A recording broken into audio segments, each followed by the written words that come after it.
싶은데 조금 더 이제 진도를 좀 나가봐야 될 것 같아서. 근데 일단 그날의 공포스러운 순간, 극적인 어떤 순간들에 대해서는 우리가 이제 조금 좀 증언을 좀 들어봤는데요. 이제부터는 그날 이후 아마 취재 현장에서 아마 시민들 또 우리 언론인들이 또 충불에 맞서서 그 응원봉으로 투쟁을 하고 또 취재 펜과 또 카메라로 취재를 하면서 맞서고 뭐 이런 과정들이 좀 있었을 것 같습니다. 그래서 그 후에 계엄 또 내란이 진행되는 상황에서 어떤 취재의 스토리를 갖고 계신지 한번 박형광 기자부터 먼저 여쭤보겠습니다. 왜냐하면 그때 취재 현장에 저도 좀 나가봤습니다. 네. 그때 박 기자님 취재 현장에서도 뵀었고요. 맞습니다. 생방송 계속했죠. 예, 맞습니다. 예. 그때도 사실 되게 이례적인 일이었죠. 왜냐면은 2016년 때 탄핵 때에 사람들이 많이 쏟아져 나왔던 그 이상으로 많이 나왔고, 그리고 그 열기 자체가 좀 비교가 안 됐던 것 같습니다. 국회 앞에서 어떤 이 탄핵과 관련한 열기가 굉장히 강했고, 그래서 그것을 좀 현장에서 중계를 해야겠다라는 생각으로 현장에 나갔을 때 많이 인상적인 장면이 많이 있었죠. 그때 왜냐면은 뭐 많은 연예인 분들이나 어떤 사회적으로 영향력 있는 분들이 달아놓기도 했잖아요. 그러니까 커피 드시라고 네. 선결제하고 뭐 김밥 선결제하고 그때 한참 추울 때니까 뭐 손난로 뭐 이런 것들 다 어디선가 제공을 하고 있고, 그리고 그때 시민분들이 유모차 끌고 나오시고 뭐 그렇게 해서 응원봉 들고 나오시고, 그때 그런 게 많이 기억에 남고, 저는 사실 개인적으로는 계엄의 동기가 무엇이냐에 대한 취재를 해라라는 어떤 지시를 받아서 사실 12월 이후에는 1월에는 창원에 내려가 있었습니다. 네, 왜냐하면 제가 명태균 게이트를 하고 있었던 부분이 있었기도 했고, 그리고 계엄의 동기라고 할 것은 물론 그때 여러 가지 추측이 나왔지만 그 중에 하나가 명태균 게이트도 좀 큰 역할을 하지 않았냐라고 해서 그 부분을 조금 더 취재해라라고 해서 내려가 있었죠. 근데 아직까지 그 명확하게 왜 계엄을 했는지에 대해서 명확한 답을 내릴 수가 없어서 좀 아쉬운 면이 있습니다. 네. 그러니까 상관관계는 분명히 있어 보이는데 네. 인과관계가 있느냐의 문제가 그렇죠. 좀 네, 맞습니다. 아직 규명이 안 된 부분이죠. 그리고 그 명태균 게이트가 이제 작년 10월, 9월부터인데 그 전부터 준비했다라는 정황들이 계속 나오고 있기 때문에 네, 그런 부분에 있어서 명확한 어떤 동기를 좀 알고 싶습니다. 지금도. 네. 우리 유 기자님은 그 후에 어떤 취재 활동을 했습니까? 네, 저는 당시에 국민의힘 출입 기자였습니다. 아, 그래요? 네. 네, 이제 분위기가 어떻습니까? 국민의힘.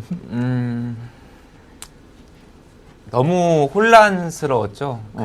일단 제가 기억나는 것은 뭐 질서 있는 퇴진이었고, 한덕수 전 총리와 한동훈 전 대표가 이제 뭐 공동 뭐 담화문을 발표한다고 해서 국민의힘 당사도 가고, 당시에 뭐 되게 짤막한 일방적인 발표를 한 다음에 들어가서 기자들이 하기도 하고, 제가 가장 기억에 남는 장면은 계속 그런 얘기가 흘러나왔습니다. 국민의힘 내부에서 뭐 회의 때도 공연하게 무죄 추정의 원칙이라는 것을 강조를 일관되게 했는데, 저는 보통 기자회견 뭐 이렇게 질의응답 같은 거 하면은 좀 조용히 있으려고 하는 편인데 그 당시에는 그게 도저히 안 되더라고요. 제가 그래서 당시 수석 대변인한테 질문을 여러 차례 쏟아냈습니다. 무죄 추정의 원칙을 말씀하시는데 그분은 내란 현행범 아니시냐고. 예. 자, 네. 그거는 저 또 그 야당과 관련된 얘기니까 조금 짤막하게 하는 게 좋을 것 같고요. 네. 그 현장도 국회에서 계속 계셨으니까 네. 시민들의 모습을 좀 바로 직접 보셨을 것 같아요. 인상 깊었던 장면이나 기억은 어떤 걸 갖고 계실까요? 저는 그냥 솔직하게 말씀드려서 예. 저는 국회 안을 취재했기 때문에 사실 외부의 그 시민들의 움직임에 대해서는 사실 잘 알지 못합니다. 하나만 좀 덧붙이면 그때 네. 당시에 이게 유 기자도 약간 먼저 격앙돼서 질문을 했다 이런 취지인 것 같은데, 그때 당시에 뭐 보수지 진보지 할 거 없이 기자들이 다 약간 한 마음이었던 것 같습니다. 왜냐하면 계엄 포고문 자체가 기자들을 상대로 한 어떤 위협 공격처럼 받아들여졌고 그리고 국회 출입 기자들은 특히나 내 직장에 내가 일하는 일터에 무장한 군인들이 들어왔기 때문에 그것에 대해서 적극적으로 나서지 않는 그때 당시의 여당 국민의힘에 대해서 상당히 비판적인 입장이었다. 그러니까 되게 하나가 되는 마음이었다라는 네, 그런 마음이 있었습니다. 예, 좀 국힘 얘기가 너무 들어가면은 또 이제 네. 좀 오해 소지가 있을 것 같아서.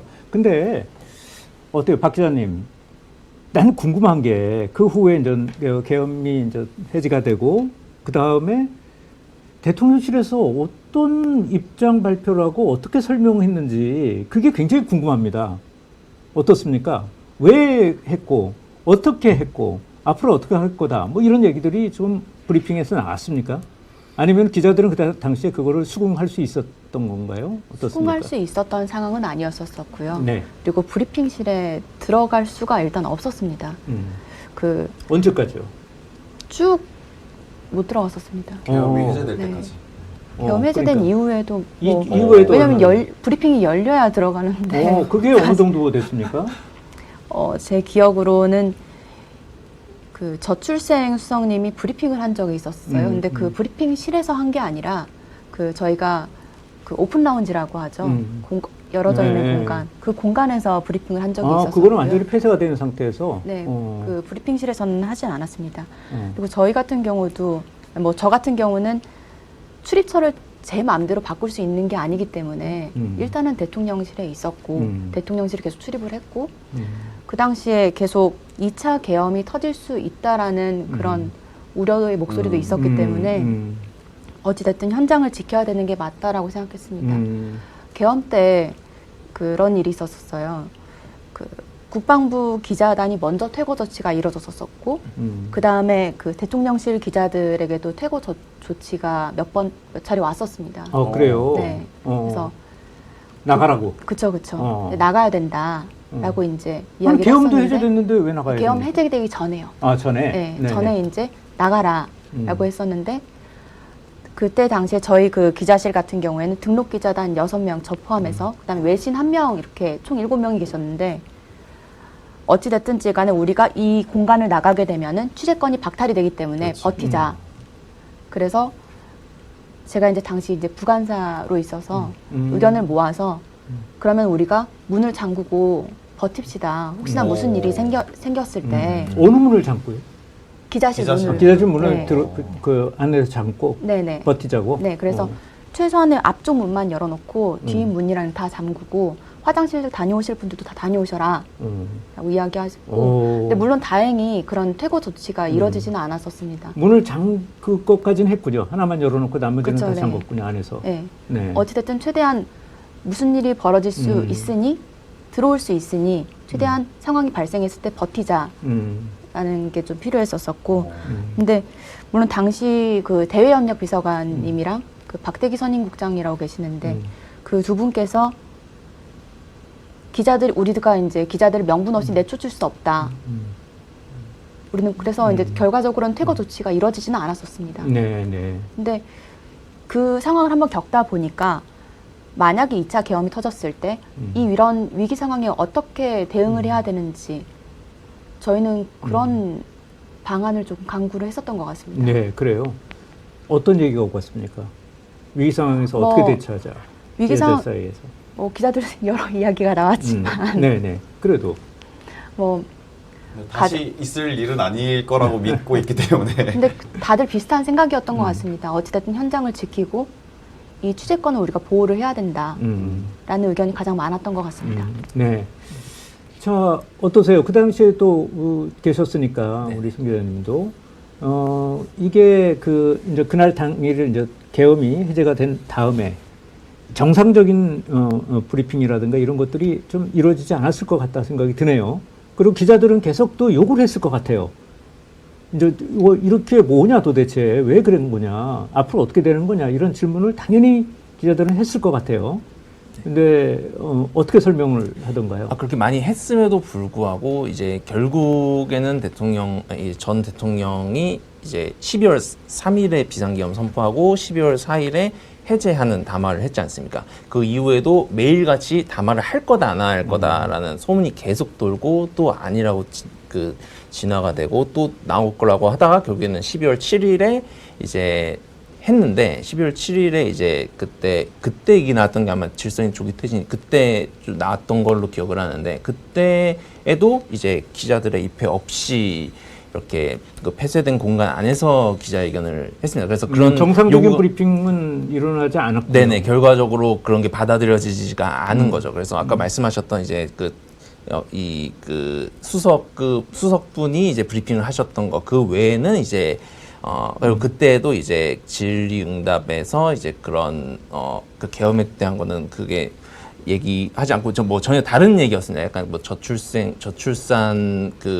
관련된 성과가 있어서 그거에 대한 부분이었었고 그 외적으로 이제 어떤 정치 상황에 대해서는 이제 공개적으로 카메라 앞에서 뭐 이유를 설명한다든가 그런 건 없어서 좀 아쉬웠다는 생각이 들었고요. 사실 저는 좀 또 들었던 생각이 이제 12월 3일 당일에도 이제 봉쇄가 되지 않았습니까? 근데 사실 비상계엄령 선포문을 보면은 이제 표현들도 그렇고 뭐 반국가 세력이다, 종북 세력, 북한 공산 세력, 뭐 체제를 전복하려고 한다, 그리고 번정 질서를 짓밟는다. 근데 그 부분에 대해서 사실 당연히 궁금증이 많이 들죠. 어떤 근거로 이렇게 판단을 하고 게다가 전시 상황이 아닌 상황에서 계엄을 이제 펼칠 만한 중대한 사유가 무엇이라고 생각하는가 그렇게 질문을 할 수도 있을 거죠. 그리고 계엄이 해제가 되려면 뭐 예를 들어서 평상 상태라는 말이 있습니다. 그래서 안정이 된 상황이죠. 안정이 된 상황에는 이제 해제를 해야 되는데 그러면 계엄을 해제한 조건은 무엇인가? 뭐 그런 부분에 대해서 이제 어떠한 저희에게는 질문의 기회가 주어지지 않았는데 그래서 그때 계엄을 선포할 당시에도 이제 그런 생각이 들었죠. 이런 게 당연해지는 것이 계엄인가? 뭐 그런 생각도 좀 했었던 기억이 납니다. 그래서 그 이후에도 사실 이 계엄이 해제된 이후에도 사실 그런 걸 직접 들어볼 수 있지는 못했던 걸로 그렇게 기억합니다. 예.